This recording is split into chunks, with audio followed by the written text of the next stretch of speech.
Today we witness one of the most significant things since the ceasefire took place. Not more significant than the hundreds of thousands of Palestinians returning to the north, but very significant when it comes to Israel's strategic and military defeat inside of Gaza following the Battle of Al-Aqsa flood and the genocide against the Palestinian population. It's the withdrawal of Israel from the remaining part of the Netzarim line. And I wanted to talk to you with a little bit of a history about the Netzarim corridor previously, when Israel occupied it and they withdrew from it, why it's so significant now, and what can we understand from this withdrawal and from the Israeli actions that haven't been declared previously very clearly, and how we can establish an understanding moving forward based on what we saw today. So the Netzarim corridor is an area that Israel started to occupy since the 70s. However, they withdrew from it previously twice, most notably in 2005 and in one of the other escalations that Israel had with Gaza following 2005. Now they occupied the Netzarim corridor, what they call the Netzarim corridor, during this genocide, and they tried to portray this as the most strategic accomplishment inside of Gaza, because this is an area that they constantly grew more and more. They occupied more territories next to it, dismantled and destroyed more homes, more buildings, and killed so many people to have this corridor, and they sold it to their public as a safe haven, trying to attract people to come and work in the Netzarim corridor, especially reservists, because they were struggling a lot when it comes to refusal, people refusing conscription and not wanting to serve inside of Gaza. But it wasn't this Netzarim corridor before that. In the past few years, there were hundreds of homes next to this location, and in it as well, many government buildings, a hospital, a university, and many farmlands. Israel destroyed over 750 homes, and they were killing everyone that came near this place. And now they're withdrawing from this location that they once described as their biggest strategic accomplishment inside of Gaza, alongside the occupation of the Philadelphia corridor, which they are supposed to withdraw from very shortly after this withdrawal too. However, with the Netzarim corridor, apart from Israel expanding it, it became a place where they have approximately 6 positions in. It was also something very symbolic when it comes to the squatting establishment, or what they like to call as the settlement establishment inside of Israel. Settlement figures came to this location, and reportedly Daniela Weiss as well, and their rabbis as well, having these blessings on the location, and they considered the Netzarim corridor to be the hub from which the settlement establishment is gonna launch again and revive itself again inside of Gaza during this war. These people had maps. They brought people with them from the squatting establishment to tell them, look, where do you want to buy a house? We have plans ready. And this is the main control area, the Netzarim corridor. We're going to split the north from the south completely. The north will ethnically cleanse the population with the general's plan. We'll move them down to the south, and we'll begin the construction in the northern part of Gaza that will be totally Israeli, and they will call it Jewish as well, and it will be an integral part of the state of Israel, and there's no going back on that. This is the plan. This was the plan of the squatting establishment. So not only it had military messages, the withdrawal from the Netzarim corridor, it was also a blow for the squatting establishment. It's a blow to the Zionist dream of constantly expanding. And when it comes to the military side, all of the equipment and locations that Israel established in the Netzarim corridor, they have now dismantled everything. They have been working for the past few weeks to dismantle every base they've put, and they made them in such a way that they can be dismantled very easily, because they knew in their heart of hearts that their positioning inside of the Netzarim corridor and them staying there is something that cannot be guaranteed for a long term, and they know that the people they're negotiating with, Hamas and the Palestinian resistance, they will not be giving up the Netzarim corridor. So it's a strategic military defeat, and it's an ideological defeat for Zionism as well. Netzarim has been an example of what Israel is about. Israel and Zionism always used to claim that they came to a land without a people, and it's for a people without a land. We came to a barren land, right? We made the desert blossom. This is what they've done, destruction. And then they said, we didn't find anything, barren land. They destroyed everything, just like they were destroying farms and orange trees and olive trees and villages in 1948, and massacring people and poisoning water wells and rivers as well. This is what they've done in the Netzarim corridor. And then in the future, they could have perhaps, if they managed to delete like everything, online, all of the videos and everything. Oh yeah, it was barren, although no one lived there anyway. But this is how they managed to an extent to try and sell the lie of 1948, although thankfully we've had many people providing much necessary work to write down the real history of the ethnic cleansing. And Israel was trying to repeat that again now, despite the fact that everything is live streamed now. People are publishing everything. So strategic military defeat, ideological defeat, and massive political defeat as well. Everyone in Israel is criticizing it, and the people who served there are criticizing it too. The people who were interested in continuing the war are saying, well, how can we withdraw from this place that we worked so hard and so many of our sons died to protect this place and expand it, because it was supposed to be the hub from which we launched our settlements in North Gaza, and we were visiting there, and our rabbis gave the blessings to this place. How comes you're withdrawing from there? That's from the squatting establishment. From the general public, it's some humiliation.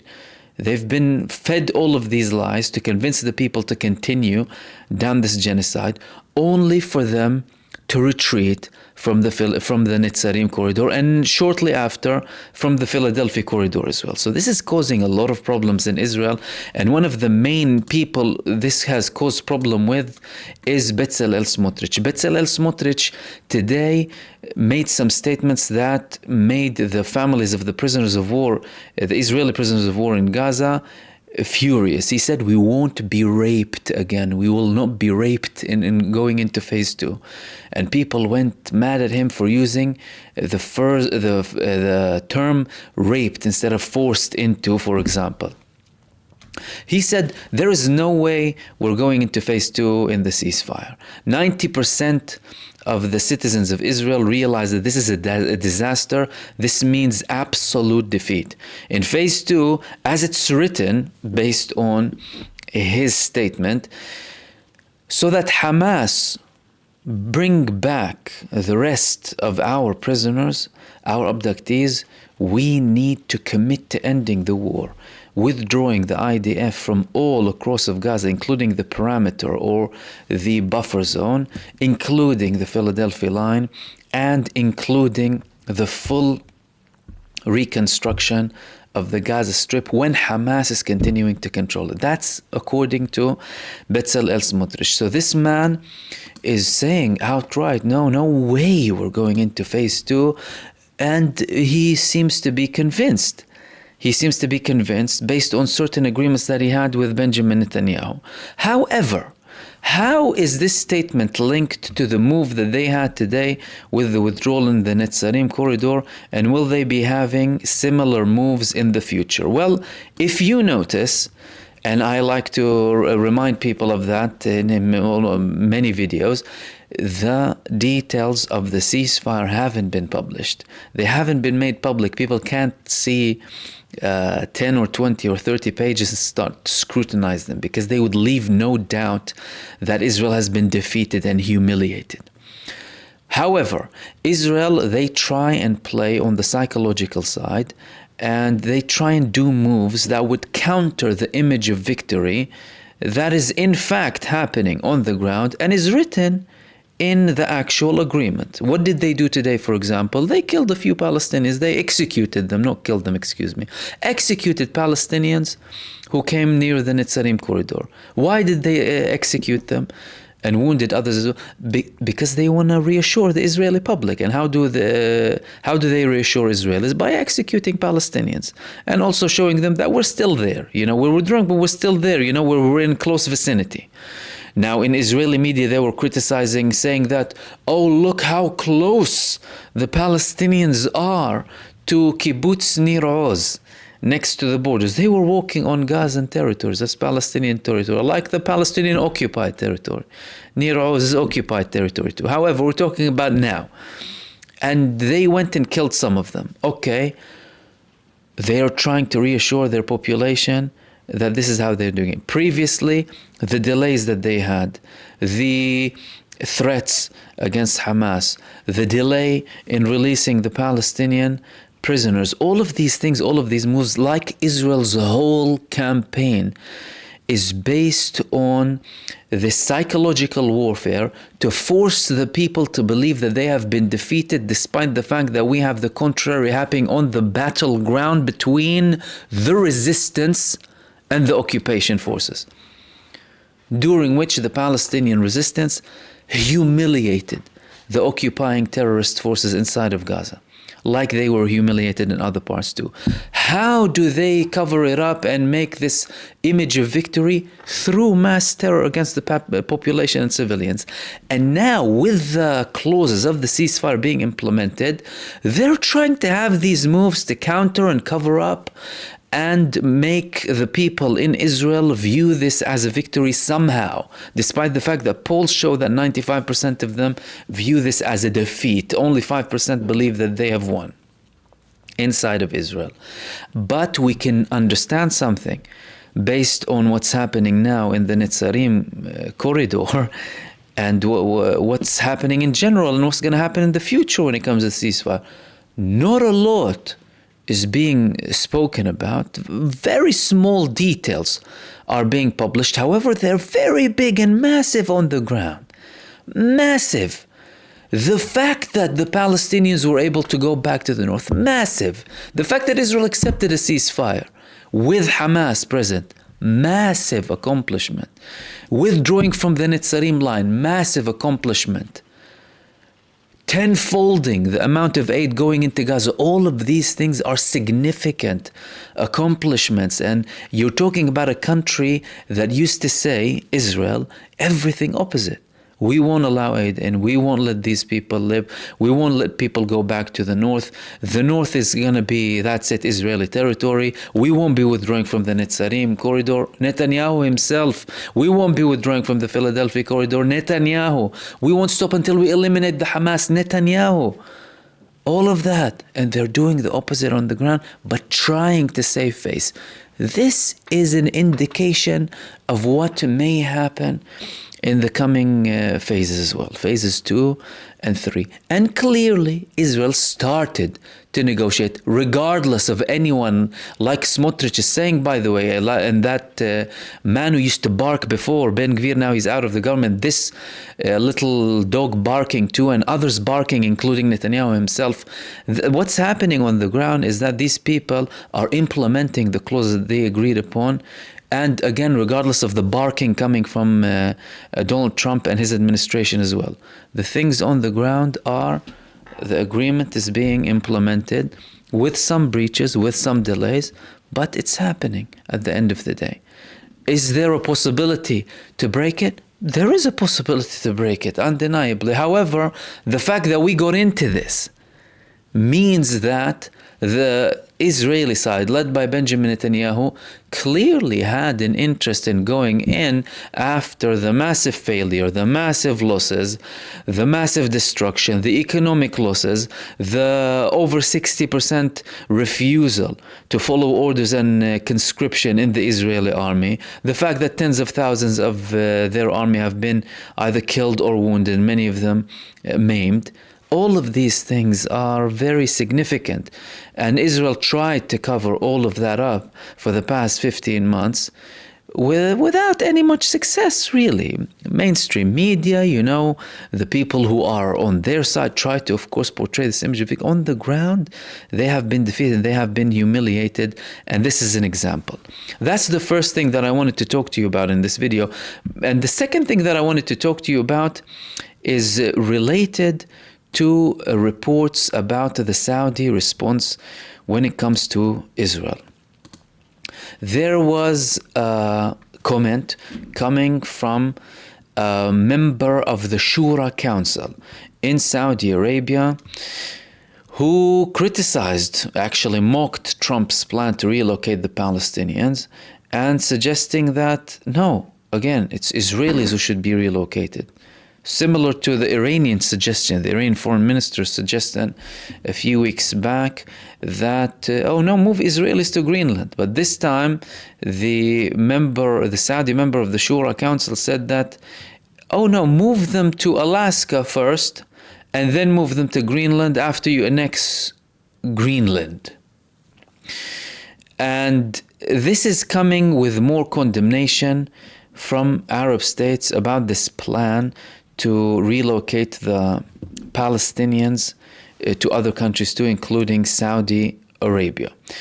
And this member of the Shura Council in Saudi Arabia, Yusuf As-Sa'doun, he of course criticized both Trump and Benjamin Netanyahu. He specifically said if he, i.e. Trump, truly wants to be a hero of peace and achieve stability and prosperity for the Middle East, he should relocate his beloved Israelis to the state of Alaska and then Greenland after annexing it. He also added some warnings to the Palestinian people. He said, Sa'doun said, Palestinians, you need to remain united. The worst is yet to come. The official foreign policy of the United States will seek the illegal occupation of sovereign land and the ethnic cleansing of its population, both of which are Israel's methods and constitute crimes against humanity. So, this man is criticizing from Saudi Arabia alongside of other official statements coming from Saudi Arabia. And the tone is getting harsher. You're talking again about Saudi Arabia. So far, these people have been talking about diplomacy, and let's reach a solution. Like Egypt, who's now not only having these threats to end the peace treaty with Israel, they are deploying more tanks into the Sinai Peninsula. There's already so many forces in Sinai, by the way, and today there were more videos on social media from the population in Egypt recording more tanks going on trains to the Sinai Peninsula. Egypt is amassing massive numbers of its forces in the Sinai Peninsula, and all of this indicates that they are indeed prepared for something. This preparation can't be for just a show or something like that. Similar, like before, and I'm not saying that they're going to have an inevitable war with Israel, by the way. No, not at all. However, there is a genuine risk. This is what we're saying here. Previous moves that have been done by countries were considered to be, it's just a flex of muscles and it's just a show. However, we ended up having certain operations. So are the Egyptians realizing that they might actually be pushed to the corner, and then going to have to actually take action against Israel and maybe even initiate it to try and prevent it as a preventative measure? All of that is on the table, and Benjamin Netanyahu and Donald Trump, I'm not sure if it's stupid diplomacy or just sheer arrogance and people blinded by arrogance. It happens with supremacists a lot. They are ruining everything with these countries. I mean, even when you talk about it from a diplomatic side, you can't have these statements against Saudi Arabia if you're looking to have a peace treaty with them. All that you're going to do is create more awkwardness and hostility with the same people you're trying to make peace with. Which leads me to the West Bank. In the West Bank, Israel still committing crimes against humanity. Today, they killed an 8-month pregnant woman who's 23-year-old and severely wounded her husband in Tul Karim. Why? Because she saw her walking. Sundus Shalabi, her name was. 23-year-old, 8-month pregnant. They killed her and her baby. This is something that Israel is again proving time after time. Their crimes against humanity, they don't stop. They always continue. And despite that, the Palestinian resistance in the West Bank, they're giving them blows.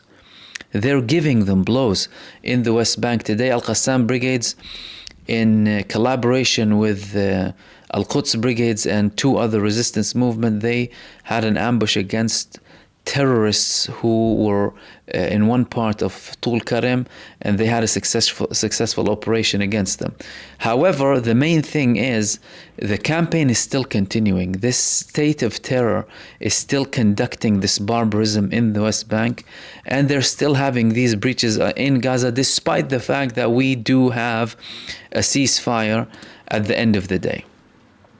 Which leads me to the final thing that I wanted to talk to you about, Lebanon. There are certain moves that indicate that things are looking to be less and less complicated in Lebanon, and that we're indeed looking towards a ceasefire that will remain there and a solution in Lebanon. Why is that? Primarily because the Israelis are, of course, moving out of Lebanon with the returning of the population to the south. But there was also a report today in Israel that the IDF told the population inside of Israel that there is nothing to prevent you from going back to the north from the 1st of March. So far, the Israeli army, they refrained from outright telling the people it's safe to go back. Up until now, they said, don't go back. As a matter of fact, they said, and for any of those who actually insisted on going back, they tried to convince them otherwise. However, today, after an update based on recent assumptions and recent analysis of the political situation and the military situation in the north, the Israeli army said that no, for anyone who wants to go back, you can actually go back. Was this received positively inside of Israel? Not at all. It was received with harsh criticism. It's a double neglect. The Metullah head said for over a year we had no response up until they started to attack Lebanon, and now for the sake of the image of victory, they're telling people to go back without implementing things on the ground. What are you talking about? This is total neglect. The threat is still there. Hezbollah are still there. Lebanese resistance is still there. They're still at our borders. They still have missiles, and we don't buy this nonsense from you. So even with the Israeli army confirming to the people, yes, it's safe to go back. We've had an assessment. We've had a reassessment too, and it's fine to go back. They're not trusting them. Similar to the people in the areas surrounding Gaza. From their perspective, it's like a double loss, a double neglect, they're calling it. A government who told us we need to sacrifice with sending our children to go and die, only for them to go and be defeated by these much smaller and less capable and less equipped resistance movements. And the people are shocked in the north of Israel, and many of them are outright refusing to go back. The majority of them are refusing to go back. However, this is signaling, and this is a symbol of something very important that also happened in the past 15 months. It's the level of lack of trust of the Israeli population in establishments inside the Zionist state who were considered to be something sacred, a taboo, to criticize, even or come close to, like the Israeli army. The Israeli army, doesn't matter how much of a left or a right you are, you don't criticize the army, you have faith in the army. These people are there to protect you. These people are there to save you. Now, not only that they don't have faith whatsoever in Benjamin Netanyahu and his government, they don't have faith in the army as well. And the other thing, before I finish, Benjamin Netanyahu refused to have a state committee investigation for the 7th of October. Everyone in Israel is saying we need to have an investigation. We had so many resignations. You're having a ceasefire now. People are being killed for nothing. We're seeing these people you're fighting and you said you're going to destroy still there in power. And despite that, you're not going all out with a deal. In Hezbollah, you're telling us to go back to the north and we have a threat from the border. And 7th of October, so many people were killed and we need to find who's responsible exactly. So they're calling for an independent state committee that will have an investigation that's independent, not politicized or anything of the sort. Benjamin Netanyahu said, no, hold on a second. No, that's not something suitable. Why is it not suitable, Benjamin Netanyahu? It's because it will be a battle between lawyers. It will stop being something, very genuine and very transparent. It's about, who has better lawyers and how you can defend it. Nothing good will come out of it. Only to protect himself and also to save him from potentially other things he has to face when it comes to courts, because he's been going to courts every other week with his corruption cases inside of Israel. He doesn't want something that will prove that he was responsible for the biggest massacre that happened in Israel ever since its inception.